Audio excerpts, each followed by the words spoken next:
Rasil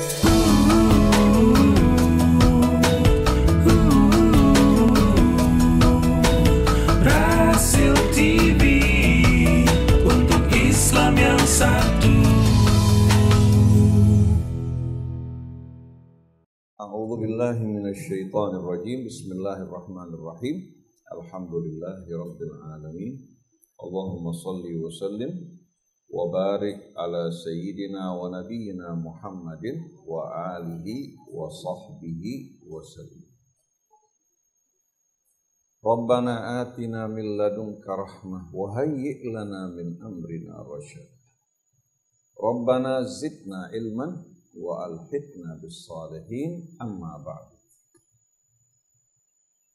Ibu-ibu jamaah ta'lim yang dirahmati Allah Subhanahu wa taala, Ustaz Heri, Akh Musa dan yang lain, saya ucapkan salamullahi alaikum warahmatullahi wabarakatuh.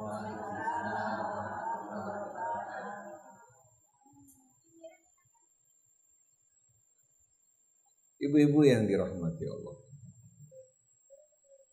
Allah Subhanahu wa taala telah memuliakan umat manusia dengan berbagai macam karunia. Bumi dan seluruh isinya Allah Subhanahu wa taala anugerahkan dan amanatkan bagi manusia. Baik kekayaan yang terdapat di permukaan bumi, dalam perut bumi, yang terdapat di lautan, semuanya Allah Subhanahu wa taala karuniakan bagi umat manusia. Bahkan cahaya matahari, demikian pula sinar bulan yang bersinar, semua berhubungan dengan kita semua. Oleh karena itu, kita bertanya-tanya ibu-ibu sekalian, sebenarnya apa di balik semua ini? Mengapa Allah Subhanahu wa taala tempatkan kita di bumi, anugerahkan kita berbagai macam karunia? Apakah hidup kita begitu saja kita lalui kemudian berakhir tanpa ada pertanggungjawaban? Jawabannya mustahil. Allah Subhanahu wa taala jadikan kehidupan kita hanya sekedar untuk bermain-main. Pasti di balik semua ini ada tujuan. Tujuan tersebut diterangkan Allah dalam Al-Quran berulang kali, di mana Allah menerangkan bahwa Allah mengangkat kita sebagai khalifahnya yang diserahkan amanat.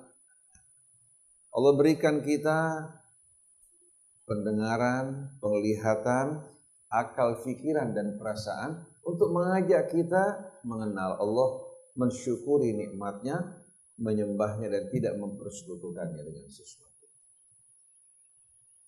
Kalau ibu membaca beberapa ayat dari surah As-Sajdah, Allah berfirman, Alladzi ahsana kulla syai'in khalaq wa bada'a khalqal insani min tin thumma ja'ala naslahu min sulalatin min ma'in mahin thumma sawwahu wa nafakha fihi min ruhi wa ja'ala lakumus sam'a wal absara wal af'idata qalilan ma tashkurun.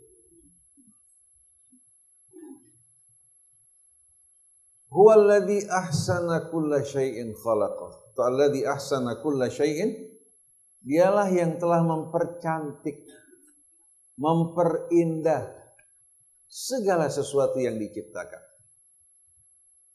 Sebagai salah satu contoh bagaimana Allah telah memperindah, mempercantik dan menyempurnakan segala sesuatu yang diciptakan, diri manusia. Dari apa ibu-ibu sekalian kita berasal? Kita bukan berasal dari permata yang berharga, bukan juga dari berlian, bukan dari emas. Tapi kita berasal dari asal usul yang bagaimana? Yang rendah dan hina. Wa bada'a khalqal insani min tin, dan Allah memulai penciptaan manusia, kakek kita dan nenek kita diciptakan dari tanah.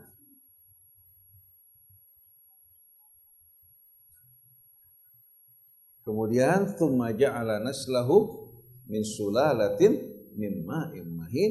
Kemudian Allah jadikan anak keturunannya, sulalahnya. Sulalah itu ya, adalah anak-anak keturunannya. Atau naslahu, anak-anaknya, min sulalatin min ma'in mahin, dari apa? Dari saripati tanah.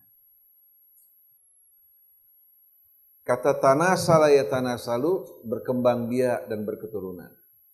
Sulalah juga sebetulnya menunjukkan arti yang sama. Bagaimana anak keturunannya, ya.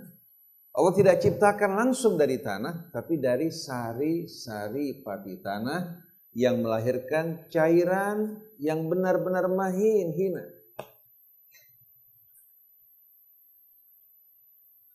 Dari sari makanan yang dimakan ayah kita tercipta sperma. Dari sari pati yang dimakan oleh ibu kita tercipta yang dinamakan telur. Lalu Allah pertemukan dalam tempat yang penuh dengan kasih sayang Allah yang dinamakan rahim. Yang dinamakan rahim. Dipetik dari apa? Dari hubungan antara sesama kita satu sama lain. Nama hubungan kita sesama keluarga besar manusia. Karena apa? Karena tumbuh di tempat tersebut yang mendapatkan limpahan rahmat dan kasih sayang Allah Subhanahu wa ta'ala. Oleh karena itu ciri-ciri hubungan di antara manusia itu sebetulnya hubungan rahim yang penuh dengan rahmat. Oleh karena itu mengherankan kalau manusia berubah dari suasana tarahum yang seharusnya saling menyayangi menjadi saling benci-membenci. Membanggakan nikmat Allah yang ada pada mereka atau iri atas nikmat Allah yang Allah berikan pada sebahagian yang lain. Padahal kalau dia meminta kepada Allah, Allah kuasa untuk menganugerahkan bahkan yang lebih baik dari apa yang ada pada orang lain. Kemudian dia menciptakan anak keturunan manusia dari sari-sari pati tanah yang melahirkan cairan yang hina, yang menjijikkan bahkan. Tsumma sawwahu. Setelah itu Allah menyempurnakan penciptaan manusia. Bentuknya, rupanya, kulitnya, rambut yang menghiasi kepalanya, kecerdasan yang Allah Subhanahu wa ta'ala berikan. Wa ja'ala lakumus sam'a wal absara wal af'idah. Allah berikan kalian pendengaran, penglihatan, dan akal fikiran serta perasaan. Qalilan ma tashkurun. Tapi ternyata sedikit sekali di antara kalian yang menggunakan pendengaran, penglihatannya, akal, fikiran, dan perasaannya untuk mengantarkan dirinya menjadi hamba yang bersyukur pada Allah Subhanahu wa ta'ala. Tadi Ustaz Khairi menyebutkan beberapa sifat dari orang yang beriman kan, pengikut Nabi kita. Yang pertama adalah fatana. Betul tidak? Nah ayat Al-Quran ini membimbing kita untuk menjadi orang-orang yang fatin. Kalau fatana merupakan masdarnya, akar katanya, orang yang memiliki sifat tersebut dinamakan fatin. Jamaknya futan. Inna lillahi ibadan futana. Seperti dalam syairnya Imam Syafi'i. Futan jamak, kata tunggalnya adalah fatin. Rajulun fatin, imra'atun fatinah. Sedangkan akar katanya fatana. Nah coba ibu-ibu perhatikan. Al-Quran sebahagian besar ayatnya berbicara mengenai alam raya. Ayat-ayat kekuasaan Allah di langit, di bumi, termasuk dalam diri kita. Kisah-kisah sejarah yang menggambarkan sunnatullah yang akan berulang pada setiap zaman, setiap masa, setiap generasi. Semua ini menerangkan hukum sejarah. Hukum umat-umat yang mengikuti jejak para nabi, beriman kepada Allah, kepada Rasulnya dan bertakwa, rahmat Allah akan turunkan pada mereka. Tapi umat yang ingkar dan durhaka, rahmat Allah akan menjauh dari mereka. Ini merupakan sunnatullah dan hukum sejarah. Jadi tujuan Allah menurunkan Al-Quran, memberikan kita pendengaran, penglihatan, dan akal untuk mengajak kita berpikir, berakal. Kemudian mengasuh jiwa kita untuk menjadi manusia-manusia yang bijak, yang cerdas, yang memiliki akal yang sempurna. Tapi menyedihkan sekali, kondisi keadaan umat Islam justru apa? Kebanyakan dari mereka menentang akal, menentang ilmu pengetahuan. Mereka beranggapan antara nas dan akal tidak dapat bertemu. Padahal nas untuk menerangi akal manusia, untuk menerangi pikiran mereka, untuk mengasuh fitrah mereka dan jiwa mereka. Nah, sebagai bukti-bukti yang jelas bagi ibu-ibu sekalian, kalau ibu-ibu membuka Suratul Jum'ah pada ayat kedua ya. Ayat kedua, kita mulai dari pertama. Allah menerangkan kepada kita bahwa alam raya dan seluruh isinya bertasbih, ya, mensucikan, mengagungkan dan memuji Allah Subhanahu wa ta'ala. Artinya alam raya mengakui bahwa Allah Tuhan mereka yang maha suci, yang maha agung, yang maha sempurna. Yusabbihu. Surat yang ke-62. Suratul Jum'ah ya. Kita mulai dari ayat pertamanya. Bismillahirrahmanirrahim. Yusabbihu lillahi ma fis samawati wa ma fil ardh. Semua yang terdapat di langit dan di bumi.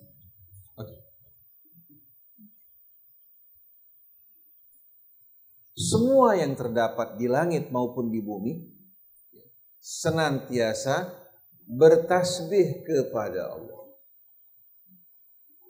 Ini merupakan ayat pertama surat Al-Jum'ah ya. Semua yang terdapat di langit dan di bumi senantiasa bertasbih kepada Allah. Al-Malik, Al-Quddus, Al-Azizil, Hakim. Semuanya dengan tegas bertasbih memuji Allah Subhanahu wa ta'ala sebagai satu-satunya raja di raja yang berkuasa di alam raya. Yang maha kudus, yang maha perkasa lagi maha bijaksana. Kalau kita rangkum dari ayat ini, bagaimana langit bertasbih kepada Allah demikian buminya, maka bunyi tasbihnya Subhanal Malikil Quddusil Azizil Hakim. Maha suci Allah Subhanahu wa ta'ala, raja di raja, yang maha kudus, lagi maha perkasa dan maha bijaksana. Allah pergunakan kata kerja dalam bentuk apa? Dalam bentuk ibu-ibu sekalian sedang dan seterusnya. Menggunakan fi'il mudhari, yusabbih. Kalau sabbaha ya, menjelaskan ya, bagaimana langit dan bumi seluruhnya bertasbih kepada Allah bukan hanya kini tapi dari mulai masa lalu. Sedangkan yusabbih menjelaskan senantiasa dan terus menerus.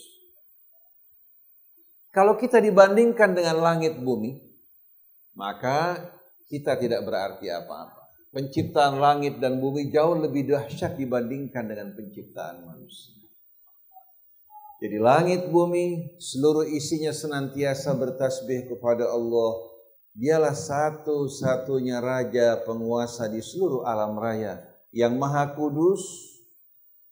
Tidak sama sekali menyerupai sesuatu, tidak ada yang menyerupai dirinya dan tiada sekutu baginya. Yang maha perkasa lagi maha bijaksana. Setelah itu Allah Subhanahu wa ta'ala terangkan. Setelah Allah menerangkan bagaimana langit bumi bertasbih kepadanya, Allah menerangkan kepada kita peran dan misi Nabi kita yang bertugas untuk mencerdaskan umat manusia dengan membacakan ayat-ayat Allah Subhanahu wa ta'ala, mengajak mereka untuk merenung, mengajak mereka untuk berfikir. Kemudian dari wawasan dan kecerdasan, dari fatanah, lahirlah yang dinamakan tazkiyah. Dari pandangan yang telah disucikan, diluruskan, melahirkan juga keimanan yang penuh dengan kebersihan dan kesucian. Huwallazi ba'atha fil ummiyina rasulan minhum yatlu alaihim ayatihi wa yuzakkihim wa yu'allimuhumul kitaba wal hikmah wa in kanu min qablu lafi dhalalim mubin. Dialah Allah yang disucikan oleh seluruh alam raya dan isinya, yang telah mengutus Rasulnya di tengah-tengah masyarakat ummiin yang primitif, yang tidak mengenal baca tulis dan tidak memiliki peradaban. Itu masyarakat jahiliyah di Mekah. Dialah yang telah mengutus di tengah-tengah masyarakat ummiin yang tidak beradab dan berpendidikan Rasulnya yang bertugas untuk apa? Membacakan di tengah-tengah mereka ayat-ayat Allah untuk menggugah kesadaran mereka, membangunkan mereka dari tidur mereka, mengajak mereka untuk berfikir, merenung, dan memperbaiki berbagai macam kesalahan-kesalahan yang selama ini mereka lakukan atas dasar kebodohan mereka. Setelah Allah Subhanahu wa ta'ala perintahkan atau terangkan tentang misi Rasul, yang pertama membacakan ayat-ayat Allah, yang kedua apa? Wa yuzakkihim. Zakka yuzakki dalam bahasa Arab menunjukkan dua arti. Dua arti yang tidak dapat dipisahkan. Pertama, arti apa? At-taharah, kesucian. Zakka yazku menunjukkan kesucian, sedangkan zakka yuzakki mensucikan. Arti yang kedua, an-nama, tumbuh dan subur. Kalau ibu-ibu sekalian menanam padi, tanpa dibersihkan lahannya dari alang-alang dan rumput-rumput, ditanami langsung bibit padi, hasilnya bagaimana? Hasilnya akan dimakan oleh rumput-rumput liar. Oleh karena itu para petani membersihkan lahan terlebih dahulu, dibajak, kemudian diberikan air, diberikan pupuk, baru mereka. Nah, jiwa manusia ini kalau tidak dibersihkan terlebih dahulu, maka tanaman-tanaman, wawasan-wawasan pendidikan yang ditanamkan tidak akan tumbuh dengan baik. Oleh karena itu dalam syahadat ibu-ibu sekalian diawali dengan apa? Dengan la ilaha illallah.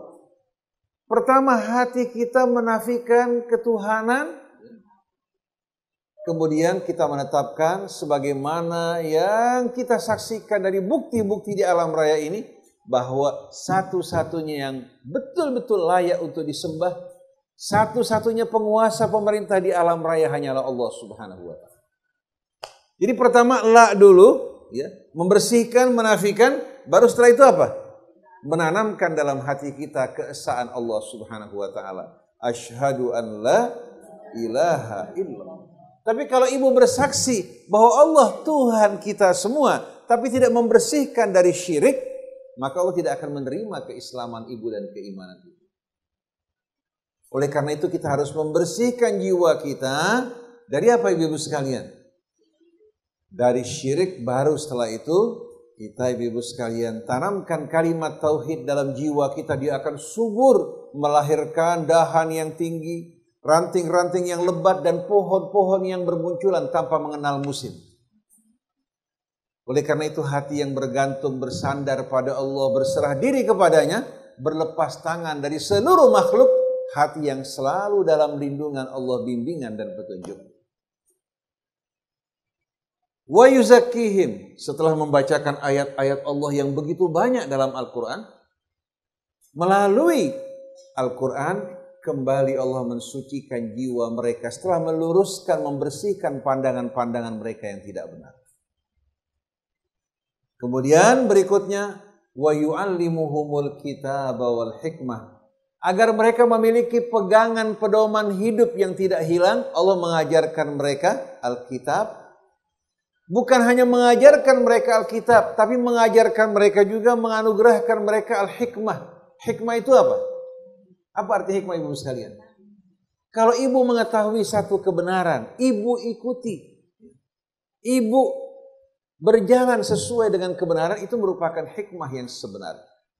Hikmah itu bukan hanya dengan banyak ilmu. Kalau ilmu banyak, tapi ibu-ibu sekalian tidak beramal sesuai dengan ilmu yang ibu ketahui, maka ibu bukan seorang yang bijak. Tapi orang yang berilmu kemudian beramal sesuai dengan ilmunya, kemudian mampu menempatkan segala sesuatu pada tempatnya, dialah orang-orang yang bijak. Nah, bayangkan dari masyarakat jahiliyah yang tenggelam dalam kesyirikan. Tahu-tahu Dari bahan baku yang begitu rendah, Allah menjadikan mereka sebagai apa? Manusia-manusia yang menaburkan rahmat. Menakjubkan tak ibu-ibu sekalian? Nah, saya mau tanya sama ibu. Bahan bakunya kalau dibandingkan dengan ibu-ibu sekalian, mana yang lebih baik? Bahan bakunya sebelum disentuh oleh Al-Quran, sebelum mendengarkan Rasul menyampaikan tabligh, mana yang lebih baik bahan bakunya, ibu apa mereka? Mana yang lebih baik? Ibu semuanya. Betul enggak? Ibu beradab, berpendidikan. Artinya ibu sudah sampai pada kondisi ini. Kondisi ibu jauh lebih baik dibandingkan dengan bangsa Arab yang primitif saat itu. Cuma ibu perlu diterangi dengan ayat-ayat Al-Quran. Rumah ibu senantiasa dibacakan ayat Quran, direnungkan bersama-sama, berusaha mengamalkan isinya sebagaimana para sahabat dan keluarga mereka yang mengantarkan mereka menjadi sebaik-baiknya umat. Mengajarkan mereka Alkitab dan hikmah. Wa in kanu min qablu lafi dhalalim mubin. Walaupun mereka sebelumnya, sebelum Al-Quran diturunkan, berada dalam kesesatan yang amat nyata. Menyembah berhala, bahkan memakan bangkai, juga darah, memutuskan hubungan rahim, berperang di antara mereka, hanya disebabkan persoalan-persoalan yang tidak berarti. Nah, sekarang bangsa Arabnya kembali ke jahiliyah. Peperangan di Suriah, di Irak, di Yaman, yang membunuh orang Islam, yang dibunuh juga orang Islam. Dengan hartanya juga orang Islam untuk membeli senjata tersebut. Kira-kira jahiliyah bukan? Kalau jahiliyah dulu belum mendengarkan Al-Quran. Kalau jahiliyah sekarang, Al-Quran dihafalkan bahkan dibacakan. Oleh karena itu kalau kita sampai seperti mereka, betapa ruginya kita semua. Nah, ibu-ibu sekalian, sepanjang dakwah Nabi kita Muhammad SAW, yang disampaikan Nabi apa? Al-Quran. Betul enggak? Wa ma yantiqu anil hawa in huwa illa wahyun yuha. Dia tidak berbicara atas dorongan hawa nafsu. Dia hanya mengikuti wahyu yang diwahyukan kepadanya. Dan Allah berkata kepada nabinya dalam suratul Maidah, ya ayyuhar rasul balligh ma unzila ilaika min rabbik. Wahai ar-rasul, sampaikanlah apa yang diturunkan Tuhanmu kepadamu. Fa in lam taf'al, kalau kamu tidak lakukan, fama ballaghta risalatah, berarti kamu tidak menyampaikan risalah Allah Subhanahu wa taala. Rasul sepanjang hidupnya menyampaikan Al-Quran, membacakan Al-Quran, menerangkan Al-Quran Al-Karim yang berisikan ayat-ayat Allah, cahaya dan petunjuknya. Tidak pernah Nabi keluar dari Al-Quran. Tapi ternyata ulama-ulama kita sekarang merasa diri mereka lebih mulia dari Rasul. Nabi sepanjang hidupnya menyampaikan Al-Quran, ulama kita berbicara ngalor ngidul, kesana kemari, tidak berhubungan dengan Al-Quran. Paling hanya mengambil ayat untuk menjadi pembenaran bagi apa yang disampaikan. 1 jam berbicara, kalau kita perhatikan, ayat-ayat Allah Subhanahu wa taala jarang disentuh. Padahal seharusnya kita menyampaikan Al-Quran, menerangkan kepada umat sebagaimana yang dilakukan Nabi kita Muhammad sallallahu alaihi wasallam. Nah, kalau semua umat akrab dengan nilai Al-Quran, kira-kira mereka akan bersatu apa tidak? Kalau sekarang umat jauh dari Al-Quran, dari nilai-nilainya, masing-masing terkena doktrin kelompok-kelompok dan golongan, akibatnya apa? Berpecah belah. Seolah-olah ya, antara satu kelompok dan kelompok yang lain Tuhannya berbeda. Nabinya berbeda dan kitabnya berbeda. Kenapa? Karena kitabnya tidak dibacakan, hanya dihafal, dibaca dengan suara yang indah, tapi tidak difahami isi. Nah, ibu-ibu sekalian, saya akan bawakan kisah, mungkin pernah saya ceritakan pada sebagian ibu ya. Ada seorang peneliti bidang pendidikan dari Jepang. Di mana Jepang, ibu sekalian? Anggap aja dekat Tangerang, ibu sekalian.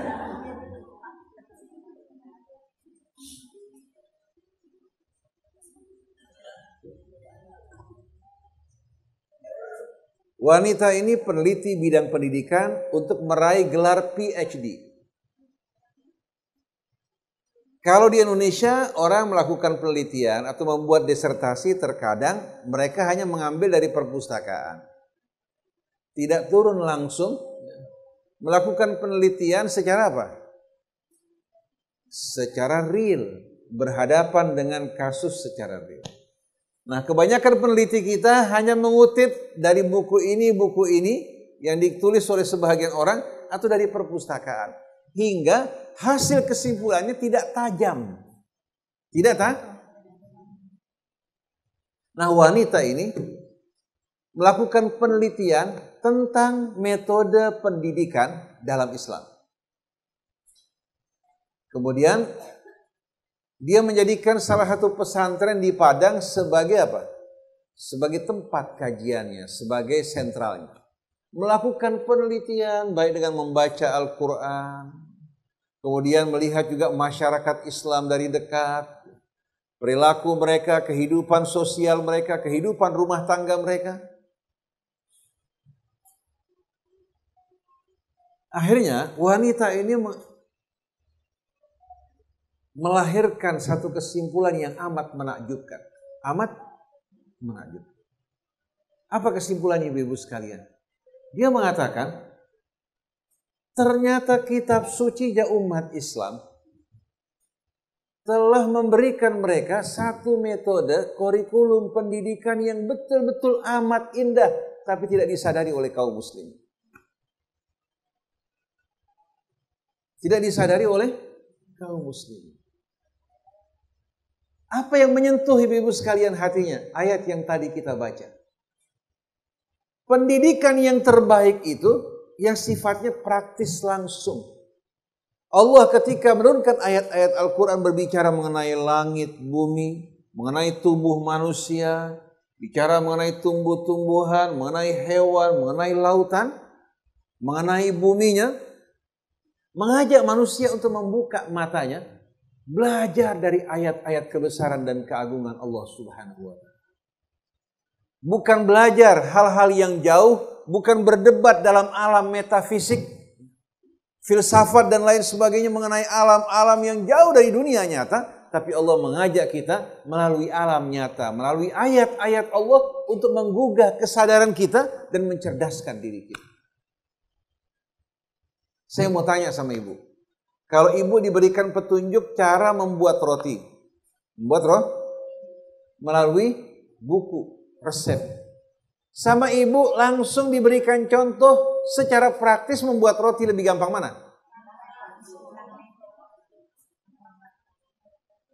Mari saya tunjukkan cara membuat roti, dari mulai membuat adonannya, ukurannya, ya. Kemudian sampai pembakarannya. Langsung, bukan melalui resep. Mana yang lebih baik? Kalau orang diajarkan sholat sama ditunjukkan praktek sholat, lebih mudah mana? Oleh karena itu Nabi mengatakan, kalian sholat ikuti bagaimana cara aku sholat. Sederhana kan? Ibu panggil anak ibu, ajarkan sholat ya, melalui tata cara yang langsung ibu praktekkan. Nah, Allah ingin kita akrab dengan lingkungan kita semua ini, termasuk dengan diri kita. Jangan kita hanya berpikir soal apa? Soal mengejar hawa nafsu kita, kesenangan kita, lupa akan tujuan hidup kita yang sebenarnya. Masa hidup kita tujuannya hanya sebatas perut kita, kemaluan kita, mulut kita, pandangan kita, pendengaran kita, sebatas kenikmatan yang semu. Ketika dalam ceramah yang dikutip di Instagram, saya ingatkan, jangan wanita hanya fokus untuk berdandan bersolek, berganti-ganti model pakaian dan tas, terkadang menggunakan bedak yang tebal hanya untuk membuat manis waktu difoto. Betul enggak? Sampai terkadang mengubah alisnya, hingga akhirnya alisnya bukan hanya satu tapi dua. Satu tulang alisnya, satu alis baru yang dibuat ibu-ibu sekalian. Komentar yang apa? Kebanyakan wanita-wanita marah ibu-ibu sekalian. Marah ketika saya terangkan hal ini. Tujuannya sebetulnya untuk menyadarkan bahwa wanita ini bukan untuk ini diciptakan. Bagi seorang suami, kepribadian wanita itu yang akan membuat dirinya selalu terkenang, terbayang-bayang. Betul-betul. Wanita yang tidak terlalu banyak berdandan bersolek, dia bersih, dia harum, menjaga kebersihan. Subhanallah, kulitnya lebih awet dibandingkan wanita-wanita yang ke salon mondar-mandir. Yang dikelupas kulitnya ibu-ibu sekalian, sampai akhirnya malu untuk keluar di muka umum. Kemudian begitu remaja kembali kulitnya keluar, pede lagi tampil di muka umum. Nanti masuk ibu-ibu sekalian ke acara resepsi dibandingkan kulitnya dengan kulit temannya. Tasnya dengan tas temannya ibu-ibu sekalian. Jadi akhirnya waktu kita tersita untuk apa? Dan subhanallah ternyata bersikap seperti ini bukan hanya pada kaum ibu. Yang selfie ini bukan hanya perempuan, laki-laki juga. Saya lihat di mal-mal, di mana-mana tempat, selalu ibu-ibu sekalian apa? Menghabiskan waktunya, bahkan di Instagram dipenuhi dengan laki-laki seperti ini. Saya bilang la haula wala quwata illa billah. Waktu kita habis untuk apa? Untuk ibu-ibu sekalian membanggakan apa yang Allah berikan untuk kita, bukan untuk mensyukuri dan menghargai nikmat-nikmat Allah dan mengenal tujuan hidup kita yang sebenarnya, dari mana kita berasal. Untuk apa kita hidup, kemana kita akan pergi, dan bagaimana cara hidup yang benar. Jadi fatanah tadi mengenal tujuan hidup yang sebenarnya.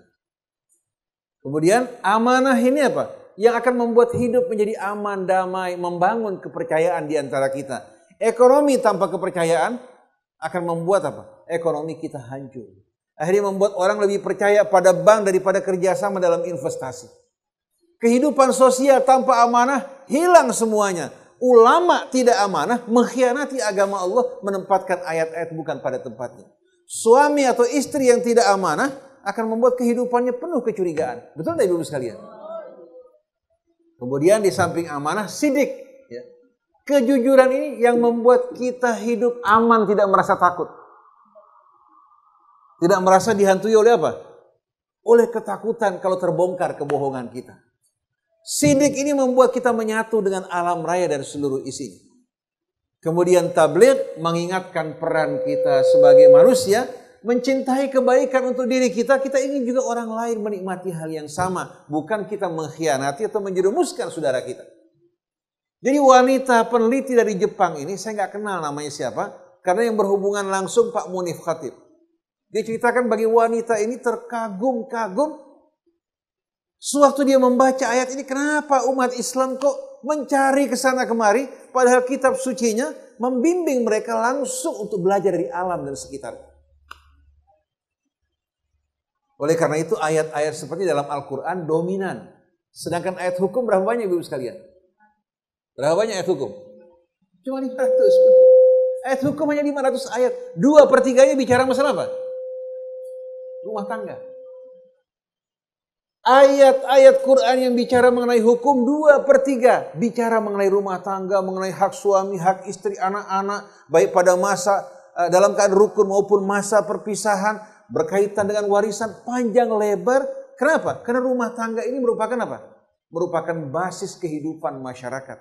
Generasi kita baik buruknya tergantung bagaimana kehidupan rumah tangga. Adapun masalah fikih yang sering diperdebatkan justru tidak dibicarakan dalam Quran. Bayangkan, ada nggak Quran bicara mengenai meletakkan tangan di sini? Atau begini, atau begini? Ada nggak? Nggak ada sama sekali. Tapi kenapa kok habis waktu kita masalah ini? Yang pokok tidak dibahas sama sekali. Berarti kita meninggalkan Quran. Padahal kalau ayat Quran dibacakan, ibu akan diterangi jiwanya. Akan dilembutkan, akan dicerdaskan. Kalau sekarang kita dipermainkan, diombang-ambingkan. Terkadang untuk kepentingan kelompok, untuk kepentingan golongan, terkadang untuk kepentingan perorangan. Takut kalau sampai muridnya belajar ke tempat lain, dia pagar dengan kefanatikan. Padahal kita bukan mengajak orang untuk ke kita, tapi kepada Allah. Kalau saya mengajak orang untuk menjadi pengikut saya, setia kepada saya, selalu akan dihantui oleh ketakutan kalau sampai nanti mereka apa? Berpaling. Tapi kalau saya mengajak orang kepada Allah, saya senang kalau ada yang membantu saya untuk mengajak orang kepada Allah. Yang penting jangan diajak berperang, bermusuh-musuh. Kita bersyukur bersama Ustadz Heri, bersama para ustadz di Rasil, semua mengajak kepada Allah. Jangan mengajak kepada Rasil. Rasil merupakan makhluk yang baru, betul enggak? Media. Tapi kita kalau mengajak kepada Allah, Allah merupakan Al-Hayyul Qayyum, yang maha kuasa, yang maha pengasih, lagi maha penyayang. Oleh karena itu, mendengar dari Rasil, mendengar juga dari selain Rasil yang mengajak kepada Allah indah. Dan Rasil mengajak orang untuk bisa memilah mana yang baik, mana yang buruk. Bukan membuat mereka tertutup, mengajak mereka membuka hati mereka yang sesuai dengan Quran, yang sesuai dengan sunnah Rasul dan akal sehat diikuti, yang tidak tinggalkan. Jadi kita ingin memberikan apa? Memberikan neraca buat mereka untuk membedakan mana yang baik dan buruk. Neraca tersebut bukan datang dari Pak Ustadz, bukan datang dari Pak Kiai, tapi dari Al-Quran Al-Karim yang bisa menjadi pegangan buat ibu-ibu sekalian. Nah, setelah manusia diajak untuk apa? Untuk berpikir cerdas, ya.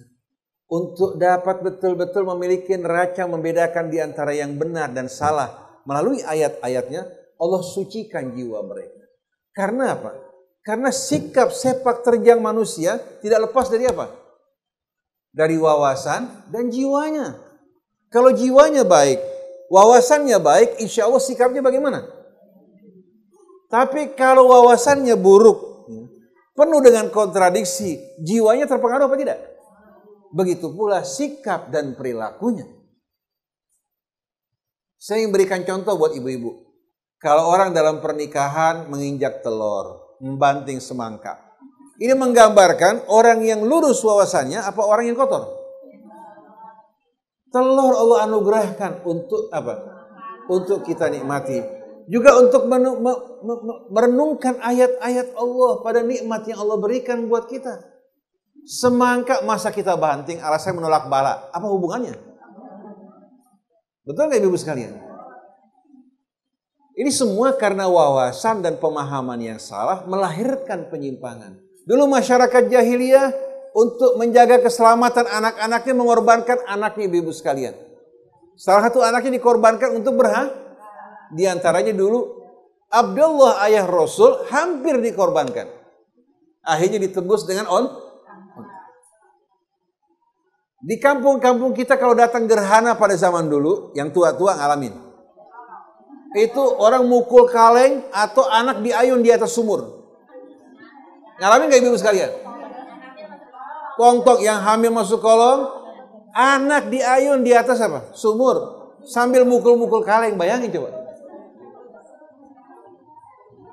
Allah katakan, gerhana bulan atau matahari merupakan ayat dari ayat Allah. Tidak dipengaruhi oleh apa? Oleh kesedihan manusia maupun kegembiraannya. Dia ayat Allah tidak mampu berbuat apa-apa. Zaman kita masih kanak-kanak, di kampung-kampung kita di Jakarta banyak orang memberikan sesajen untuk pohon cempedak, untuk pohon-pohonan, menganggap ini pohon angker, ada penghuninya, betul tidak ibu sekalian? Kalau lagi mau ngadakan walimah takut hujan, taruh bawang di atas lidi. Ibu ngalamin nggak? Bawang di atas lidi. Ini kan karena pemahaman yang salah. Nah, setelah diluruskan pemahamannya, kemudian dia bergantung kepada Allah, berserah diri padanya, dengan sendirinya sikap perbuatannya berbeda apa tidak? Dulu orang-orang bilang apit kejepit. Apit, maka kebanyakan tidak mau mengawinin anak di bulan apit. Bulan apit bulan apa? Hah? Dzulqa'dah bulan suci bukan? Masa dibilang bulan suci bulan sial? Bayangin coba. Jadi mereka beranggapan bulan Dzulqa'dah bulan suci ini bulan sial. Jangan ngawinin anak, jangan ini. Takut ntar akhirnya perkawinannya tidak bahagia. Saya bilang kawin anak kamu di bulan suci. Yang penting jangan berbuat maksiat. Ada orang bilang ini namanya nggak cocok mesti diganti. Bukan nama, pribadi manusia. Biar diganti berulang kali juga nggak ada gunanya. Ada yang tukang hitung nama dari huruf-hurufnya. Ini semua kebohongan syaitan. Betul nggak ibu sekalian? Oleh karena itu bagi laki-laki Allah bukan suruh pilih nama tertentu, tidak, tapi pilih wanita yang salihah. Bagi wanita juga Allah perintahkan untuk memilih apa? Pasangan suami yang saleh. Berbagai macam, saya ingat dulu waktu pertama kali mau kawin, jangan bulan apit. Kenapa? Kejepit. La ilaha illallah. Nabi mengatakan semua hari itu baik kecuali hari yang berisikan kemaksiatan pada Allah. Nggak ada hari yang nggak baik, semuanya baik. Tapi ada yang bilang hari Selasa, hari sial. Karena dalam hadis disebutkan bahwa pada hari Selasa Allah ciptakan keburukan. Itu semuanya bohong. Itu bohong. Sampai ulama-ulama hadis mengatakan hadis ini merupakan hadis Israiliyah. Hadis Isra. Semua kembali kepada Allah. Idza arada syai'an an yaqula lahu kun. Nah, kalau ibu berserah diri kepada Allah, bersandar pada Allah, berpegang pada Allah, bakal kecewa apa tidak? Tapi kalau ibu berpegang pada selain Allah, di sana akan lahir kekecewaan yang bermacam-macam. Jadi yang pertama, mencerdaskan wawasan umat, meluruskan dan memperbaiki melalui alam dan ayat-ayat. Yang kedua, mensucikan jiwa mereka. Yang ketiga, mengajarkan mereka Alkitab menjadi pegangan dan hikmah dalam kehidupan. Kalau seandainya ibu-ibu terus akrab dengan Al-Quran yang dibacakan, sebagaimana Rasul menyampaikan buat umat, ibu akan menjadi orang-orang yang cerdas luar biasa. Jadi yang dokter, yang insinyur, yang ahli matematik, fisika, kimia, astronomi, dengan penerangan Al-Quran menjadi lebih cerdas dan mengenal betul-betul akan tujuan hidup mereka dan menyaksikan bahwa ternyata Al-Quran benar-benar kitab yang berbicara untuk akal manusia. Nah, sekarang saya ingin berikan perumpamaan buat ibu mengenai akal. Supaya menjadi apa? Jangan kita beranggapan akal itu menjadi tandingan dari Al-Quran. Tidak. Ibu punya mata kan? Kalau tidak terdapat cahaya sama sekali, mata ibu bisa melihat tidak? Persyaratan mata untuk melihat, objeknya, jaraknya harus apa? Terukur. Kalau terlalu dekat tidak terlihat, terlalu jauh juga. Kemudian bola mata kita harus dalam keadaan kemudian harus ada cahaya yang menerangi objek tersebut. Kalau tidak terdapat cahaya walaupun matanya sehat, walaupun jaraknya terukur, mata tidak akan mampu melihat. Betul enggak? Nah, begitu juga akal yang Allah berikan untuk kita. Akal ini kalau harus meraba-raba, setan akan menjadikan akal sebagai permainan. Apalagi dengan hawa nafsu manusia. Tapi Allah berikan wahyu sebagai nur yang menerangi akal manusia. Hawa nafsu dengan penerangan akal, akal mengendalikan hawa nafsu. Tidak dapat memperdayakan akal yang Allah berikan pada kita. Oleh karena itu, Allah dengan Al-Quran berbicara kepada akal manusia, ibu-ibu sekalian. Nah, kalau manusianya nggak berakal, mukallaf bukan? Orang yang mukallaf itu yang baligh, yang berakal. Nah, kalau orang tidak berakal, membakar rumah orang, dihukum enggak? Dihukum enggak? Orang tidak berakal, tidak waras, bakar rumah orang, dihukum enggak? Tidak. Karena dia bukan orang yang layak untuk dikenakan hukum. Tetapi keluarganya wajib memberikan ganti rugi pada rumah yang terbakar. Paham Ibu sekalian? Karena ini kerugian materi. Kalau dia punya harta, dari hartanya diambil. Kalau tidak punya harta, keluarganya punya kewajiban menggantikan orang yang terbakar rumahnya. Tapi dia tidak dikenakan hukum. Oleh karena itu orang yang lupa pun tidak kena hukum. Kalau ibu lagi bulan Ramadan siang-siang, ternyata ibu makan kacang. Begitu habis satu toples, la ilaha illallah. Lagi puasa. Batal nggak puasa ibu? Enggak. Kenapa? Karena ibu lakukan dalam keadaan Oleh karena itu, perbuatan yang ibu lakukan dalam keadaan salah, ya, tidak disengaja, atau lupa, ataupun dipaksakan, tidak dikenakan hukum. 7 wizan ummatil khata'u wan nisyan wa mastukrihu alaih. Dimaafkan dari umatku al-khata'. 1 yang tidak disengaja kesalahan. 2, lupa. Yang 3, sesuatu yang dipaksakan atau terpaksa seperti orang makan babi, karena terpaksa dimaafkan sama Allah Ta'ala. Atau orang dipaksa mengeluarkan kalimat syirik seperti Ammar bin Yasir dimaafkan oleh Allah kecuali yang keluar dari hati. Begitu juga orang kalau diperintahkan menceraikan istrinya bukan dari hatinya, nggak sah. Tidak sah. Atau dia ngigo keluar kata-kata cerai atau main-main, nggak sah juga. Tidak sah. Paham tak ibu sekalian? Ada yang mengatakan ada 3 hal ya, yang dianggap apa? Jidduhunna jiddun wa hazluhunna hazlun. Seriusnya serius, main-mainnya serius. Apa? Di antaranya an-nikah, wat talaq, war ruju'. Jadi kalau orang main kawin-kawinan, jadi betul kawinan. Akhirnya anak-anak kita gimana tuh? Yang suka main suami-suamian, istri-istrian. Masih kecil ibu suka begitu gak? Bisa begitu kan? Itu kalau gitu serius gak? Enggak ibu-ibu sekalian. Bagaimana orang nikah harus melalui berbagai macam tahapan. Kemudian cerai bubar begitu saja hanya karena main-main. Ini tidak sesuai dengan Al-Quran Al-Karim. Walaupun fatwa sebagian ulama, tapi nggak sesuai dengan Quran, jangan ikutin. Ada pasangan suami istri. Ustaz, saya baru kawin, belum sebulan. Kita bertengkar, akhirnya emosi keluar kata cerai dari mulut saya. Begitu sadar, saya nyesal luar biasa. Tapi saya juga takut ketahuan orang tua. Kalau sampai apa? Istri saya juga takut karena masih sama-sama cinta. Akhirnya kita tinggal sekamar Ustadz, tapi nggak kumpul. Berapa lama? Berbulan-bulan Ustadz takut ketahuan orang tua. Istri takut, saya juga takut. Datang ke rumah Ustadz, cerai saya sah apa enggak? Saya bilang, kamu waktu sebelum mengucapkan sudah kumpul nggak? Baru kumpul. Nggak pakai saksi. Saya bilang nggak sah.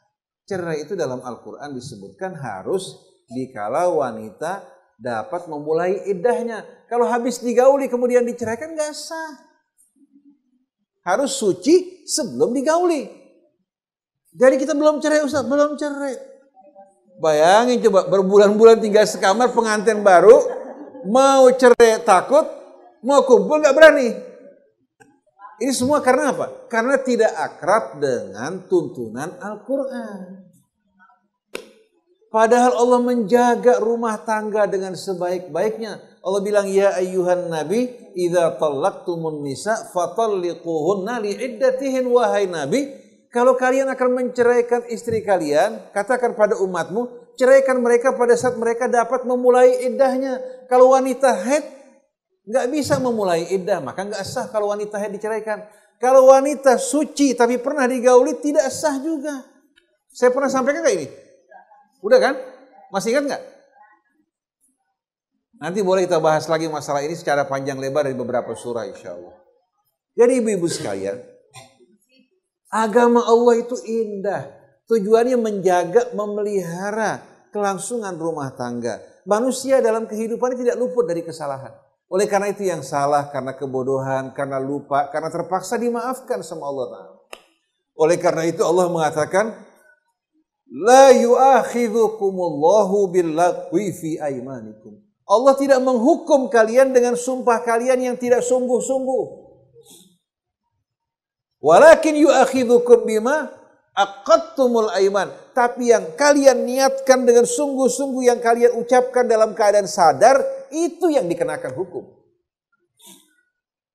Dalam surat apa? Al-Baqarah ada, dalam surat Al-Ma'idah ada. Jadi kalau hanya main-main jatuh cerai, rumah tangga orang hancur porak-poranda. Kawinnya susah-susah, dari mulai ngelamar, bawa-bawaan, malam pacar, belum mempersiapkan pelampangnya, pelaminannya, ucapan terima kasihnya, masa bubar begitu aja? Aneh nggak ibu sekalian? Lebih repot mana akibatnya? Menikah apa bercerai? Bercerai lebih besar. Merusak hubungan yang sudah baik, membuat anak-anak terlantar, betul enggak? Membuat akhirnya kondisi yang tadinya betul-betul kondusif, penuh dengan kecintaan menjadi kebencian dan permusuhan. Quran tidak pernah sama sekali mengajarkan hal ini. Tapi sayang karena ulama dekat dengan fikih tapi jauh dari Al-Quran, tidak punya tolok ukur yang jelas. Oleh karena itu fikih harus dikembalikan kepada Kalau terlalu jauh dari Al-Quran, akhirnya nyasar.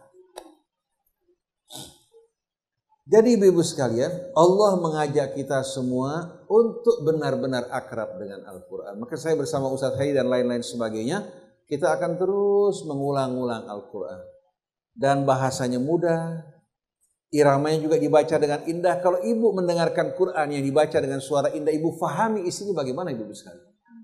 Luar biasa. Dan ibu kalau habis mendengarkan Quran, memandang suami, nikmat luar biasa ibu sekalian. Suami juga mandang ibu cantik, menarik, penuh dengan cahaya. Bukan karena bedak, dempul sana sini, tapi cahaya yang memancar dari jiwa ibu-ibu sekalian. Betul-betul. Saya punya istri dari semenjak saya kawin, nggak pakai bedak macam-macam, cuma bedak pijen aja. Saya bilang jangan pakailah pijen. Karena apa? Aromanya aroma baby. Betul nggak? Jadi kita rasakan seperti bayi terus-terusan ibu-ibu sekalian. Kalau orang dulu menggunakan bedak dingin kan?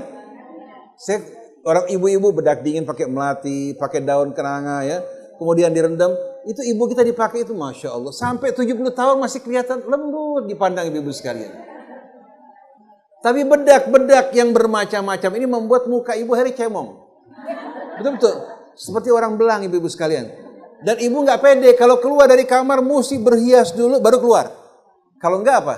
Kelihatannya ibu-ibu sekalian ada perbedaan. Padahal Allah berikan keindahan buat ibu yang luar biasa. Jadi ibu berdandan bersolek jangan menggunakan barang-barang yang berbahaya. Yang merusak wajah ibu, mengandung merkuri dan lain sebagainya. Dengan hiasan-hiasan yang baik, asal pribadi ibu, jiwa ibu diterangi oleh cahaya Allah, ibu akan selalu manis di mata suami, walaupun gigi tinggal satu ibu sekalian. Ibu tertawa semakin manis, semakin indah. Betul-betul. Tapi keindahan yang tidak sama sekali diiringi dengan apa? Dengan cahaya ilahi lain. Kita pandang istri kita yang baik, bapak ibu sekalian, atau wanita baik-baik, ya. Kita pandang, walaupun bukan kita pandang dengan hormat, bukan istri kita, ibu kita hormati dia, kita hargai dia. Tapi kalau wanita yang bersolek, berdandan untuk dipamerkan, apalagi di Instagram sudah punya suami, tapi ibu-ibu sekalian ditampilkan single. Banyak laki-laki menggoda, laki-laki menge-like, Masya Allah. Itu khianat dan perbuatan dosa yang luar biasa. Tapi herannya kenapa kok tidak merasa malu ibu-ibu sekalian? Malah ada perempuan bilang sama suami, itu lihat tuh, kamu jangan macam-macam. Yang nge-like saya itu banyak luar biasa. Malu-maluin kan? Masa perempuan ngomong begini? Ini tidak boleh keluar dari mulut perempuan. Dan saya termasuk orang yang punya cemburu besar. Saya bilang gak boleh saya punya istri di Instagram ada gambar dia, gak boleh. Taruh gambar kucing gak apa-apa. Betul-betul ibu sekalian. Dan saya juga gak gemar buka-buka Instagram orang. Saya gak punya Instagram, gak punya Facebook. Kita ingin hati kita jangan dikotori oleh apa? Oleh hawa nafsu, dikotori oleh perasaan dengki, iri, kecemburuan, atau ibu-ibu sekalian pada saat kita tidur atau kita terbayang wanita-wanita lain. Ngapain ibu sekalian? Oleh karena itu buat seorang laki-laki, wanita yang paling cantik itu istrinya. Karena itu yang halal buat dia. Yang lain ibu sekalian apa? Enggak halal, jangan sekali-kali apa? Membuat dirinya terbayang di hatinya wanita-wanita yang Allah tidak halalkan buat diri. Oleh karena itu memandang sekali boleh. Tapi kalau memandang terus direnungkan, itu yang tidak dibolehkan. Oleh karena itu Nabi mengatakan, ulalak, yang pertama untuk kamu, wathani alaik, yang kedua merugikan kamu. Maksudnya apa? Bukan pandangan yang merenung, memperhatikan ibu sekalian keindahan seseorang, karena ini akan merusak hati kita. Mendingan ibu pandangin anak ibu, main bersama mereka, betul tidak ibu sekalian? Jarang sekarang orang menikmati kebahagiaan rumah tangga bermain bersama anak, suami bersama istrinya, istri bersama suaminya. Kebanyakan lakinya sibuk, perempuannya sih. Tapi alhamdulillah ibu-ibu sekalian termasuk orang-orang yang insya Allah diterangi cahaya Al-Quran. Jadi ibu-ibu sekalian, ibu tadi telah jelas bersama-sama ya, bahwa Al-Quran merupakan apa? Pedoman yang menjadi pedoman bagi Nabi kita Muhammad SAW untuk menyampaikan bimbingan petunjuk Allah. Dan Quran merupakan risalah Allah. Kalau Nabi membacakan Al-Quran, apalagi kita para ustadz dan para kiai.